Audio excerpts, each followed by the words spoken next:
वारदात होने से अपनी जान पे खेलकर जोखिम से उसकी कोई बात कभी करता नहीं है। और तो और इस घटना के बारे में इतना छोटा-मोटा कहीं लिख के हटा दिया गया। ऊपर से इनको कुछ 1 महीने का इंक्रीमेंट अगर आप देखें तो आपको हँसी आएगी कि मतलब किस हौसले से ये लोग दिन ब दिन ऐसे भी इनकी ज़िंदगियों के बारे में जान के 1 महीने का वो उनको आज तक नहीं मिला। तो मुझे बहुत अफ़सोस हुआ कि हम अपने बबल में रहते हैं लेकिन वास्तविक दुनिया से जो है हम इतना दूर हैं।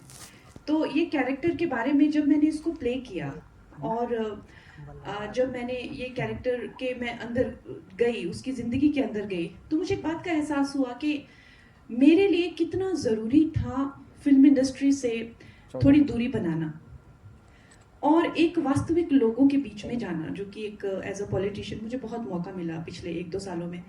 और ना जाने मैं अपने आप को कितना बेहतर एक कलाकार मानूँ, ना मैं अपने आप को कितना भी ग्रेट मान सकती हूँ। लेकिन ये सच्चाई का मुझे आभास हो कि अगर मैं उन लोगों के बीच में नहीं गई होती, तो I would have been so incompetent in this role. आप एक कलाकार के बबल में सुबह उठते हैं, प्रोटीन शेक पीते हैं और जिम जाते हैं। उसमें रह के आप अनुमान नहीं लगा सकते कि एक वास्तविक ज़िंदगी कैसी होती है। और मैं चाहे मैं एक मिडल क्लास बैकग्राउंड से आती हूँ, लेकिन फिर भी मैंने एज़ अ टीनेजर शुरू किया था, एक काफ़ी लंबा अरसा मुझे फ़िल्म इंडस्ट्री में यहाँ की ही ज़िंदगी। तो मुझे लगता है कि मेरे लिए एक to be the worthy of this role, मुझे एक ऐसी कड़ी तपस्या करनी थी। जब मैं वो तपस्या के फेज़ से जा रही थी, तो मुझे लगा कि मुझे ऐसी तपस्या क्यों करनी पड़ रही है? मेरा इससे क्या लेना-देना? मैं तो एक कलाकार हूँ और यहाँ पे बहुत ज़्यादा तपना पड़ रहा है। तो जब मैंने किरदार निभाया तो मुझे इस बात का एहसास हुआ कि मैं कितना दूर हूँ। वास्तविकता से कितना दूर थी और कितना ज़रूरी था मेरे लिए वास्तविकता को समझना कि हर एक महिला, हर दिन जो 4 बजे उठकर, पानी भरकर, लोकल ट्रेन में आते हुए सब्ज़ी लेकर, सब्ज़ी काटते हुए जब घर जाती है और बीच में जो है उसको हर तरीके की अपमान का सामना करके, लोगों की जानें बचाकर, लोगों के एक्सक्रीशन साफ करके, बलगम थूक साफ करके, जब वो हंसते हुए घर जाती है, तो हमें अपने आप को देखकर बहुत छोटा महसूस होता है। तो ये कैरेक्टर को करते हुए मुझे इस बात का आभास हुआ। Thank you so much. Jayanti ji, आपसे एक सवाल होगा। असली कहानियों पर फिल्में आजकल बहुत ज़्यादा बन रही है, रियलिस्टिक सिनेमा इसे कहा जा सकता है। तो इस तरीके की कहानियों को बनाने की एक प्रेरणा जो है, वो एक क्या सोच रहती है आपकी, जो इस फिल्मों के लिए, इन फिल्मों के लिए आप हाँ कहते हैं? ये जैसे रियल लाइफ की फिल्में जो बनती है ना, उसके चांसेस बहुत ज़्यादा है लोगों तक पहुंचने के लिए, और लोगों को बहुत अच्छी लगती है क्योंकि आप दिव्य भास्कर से हैं, जयपुर दैनिक भास्कर से, तो इसका भी प्रीमियर पहली बार जोधपुर में हो रहा है। तो ये फिल्में वैसे देखोगे तो आप मतलब जब प्रोडक्शन का डिस्कशन होता है तो ये बहुत छोटी फिल्में होती है, क्योंकि कमर्शियल फिल्मों से ये अलग होती है, क्योंकि उसके नंबर्स बहुत बड़े होते हैं, इसके नंबर बहुत छोटे होते हैं। लेकिन ये इतने ही पैसे में बननी भी चाहिए, अगर इसको कमर्शियल एंगल दिया जाए तो अच्छी बनेगी भी नहीं। तो कंगना जी ने वैसे भी मतलब इतना अच्छा काम किया है, आप फिल्म देखेंगे तो पता चलेगा कि इनके भी लाइफ की जितने रोल हुए उसमें से ये अलग है। कंगना, आपके लेफ्ट में यहाँ पर। पहले तो पूरी टीम को बहुत सारी शुभकामनाएं। मेरा नाम है प्रियंका सिंह, दैनिक जागरण से। कंगना, मेरा सवाल आपसे ही है। आपने कहा कि जब मैंने फिल्म से थोड़ी दूरी बनाई तब जाना कि ज़िंदगी में और भी कितना तप है, कितनी मुश्किलें हैं। मैं जानना चाहूँगी कि क्या नर्सिस के अलावा और भी अनसीन हीरोज़ हैं जिन पर आप फिल्म बनाना चाहेंगी, और क्या भारत भाग्य विधाता को एक फ्रेंचाइज के तौर पर आगे बढ़ाया जा सकता है? क्योंकि बहुत सारे अनसीन हीरोज़ आपने जब आप थोड़ी सी दूर हुई फिल्मों से और लोगों के बीच गई तो आपने देखा ज़रूर होगा। यू हैव नो आइडिया, मेरे लिए एक अलग दुनिया खुली है और मैं बहुत भाग्यशाली हूँ कि मुझे इतनी सारे लोगों से मिलने को मिलता है। और आई थिंक बहुत सारे ऐसे लोग हैं जो जो भारत की रीढ़ की हड्डी हैं, और महिलाएं तो साइलेंट हीरोज़ हैं और अनसीन हीरोज़ हैं उस पूरे मूवमेंट के। आई थिंक चाहे वो फार्मर वुमेन हो, चाहे वो अपनी वीवर्स वुमेन हो, चाहे वो वुमेन हो जो बिना किसी के देखे और बिना किसी के कहे करोड़ों पेड़ लगा रही हों, और अगर आप उन महिलाओं से बात करें तो उनको आपकी कोई भाषा भी नहीं आती होगी, लेकिन उनकी जो इंटेलिजेंस है, उनकी जो आत्मीयता है, वो इतनी ईश्वरीय होगी कि आप सोचेंगे कि ऐसे लोग भी, और बिना किसी इसके कि हम कर रहे हैं उस भाव से। तो भारत भाग्य विधाता अगर इसे पसंद किया गया, और आगे चल के मुझे लगता है ऐसे बहुत कहानियां होंगी कहने के लिए। कंगना, मैं भावना शर्मा नव भारत से, और मैं खड़े होकर आपसे इसलिए सवाल पूछ रही हूँ क्योंकि मैंने ये रिपोर्टिंग की है। कामा हॉस्पिटल में जब एटीएस चीफ की डेथ हो गई थी और राकेश मारिया संभाल रहे थे, तो जिसने कसाब को पकड़ाया था उसके पास तो फिर भी एक डंडा था, लेकिन जो उस वक्त कामा हॉस्पिटल में जो भी थे स्टाफ, उनके पास कुछ भी नहीं था, ना उनके पास कोई एक्सपीरियंस था, लेकिन उनका नाम उतना नहीं आया।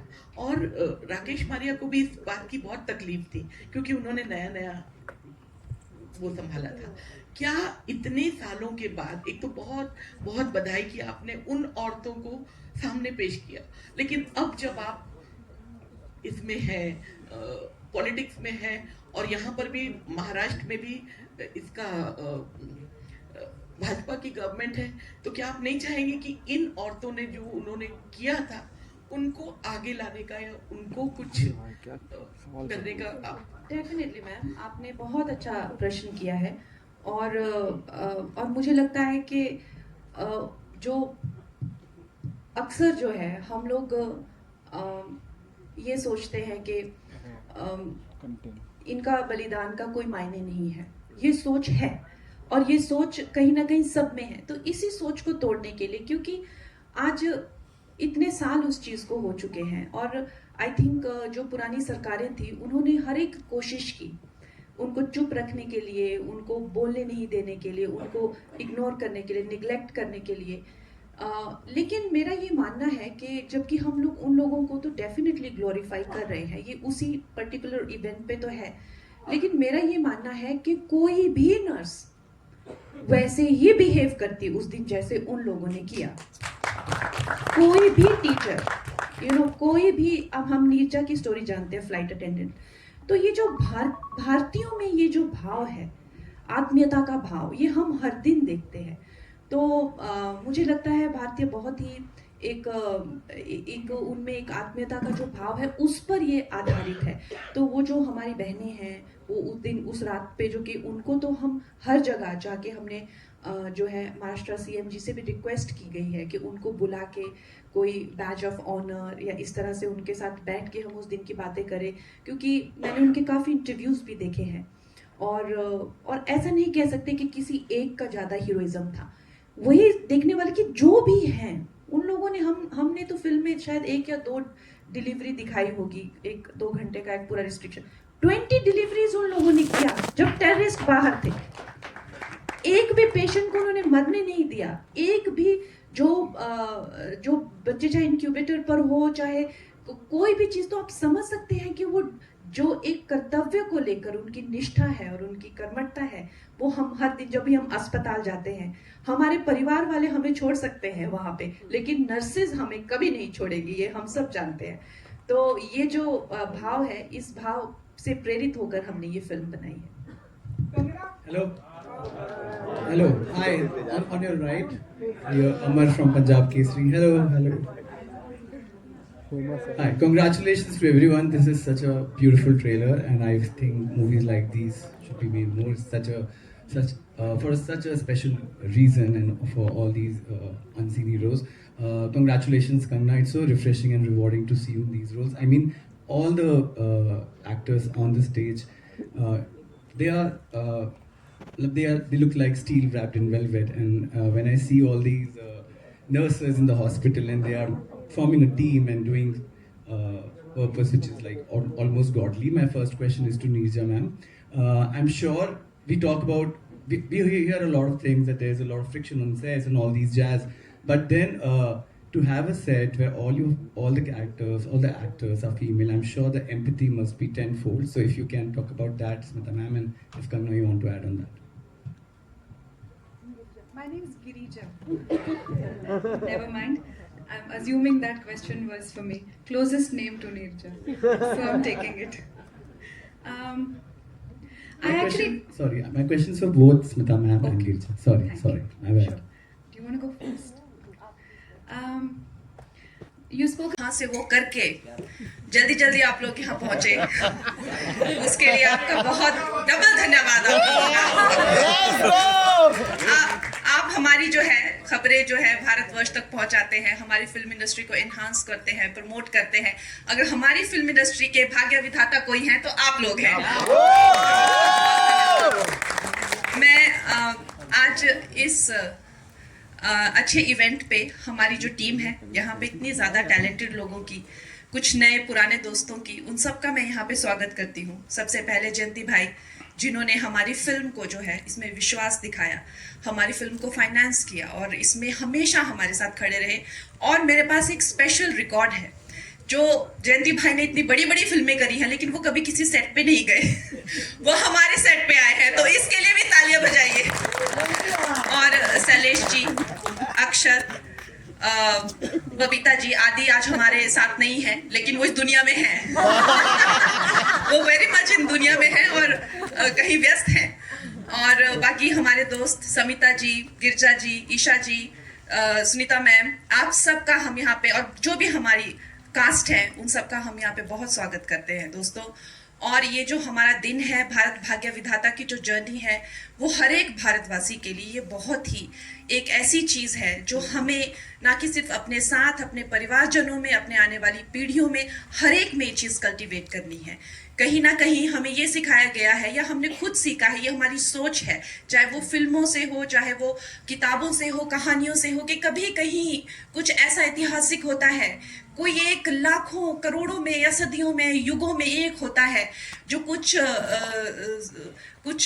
कारणों से, परिस्थितियों से या दैवीय शक्तियों से जो है एक हीरो नायक बनता है जो दुनिया को बचाता है। वो एक अलग सोच है और वो भी एक तरह से सच है, लेकिन उससे बड़ा जो है हीरोइज्म का काम है day to day, every day, consistently, without stopping, doing the same thing over and over and over again.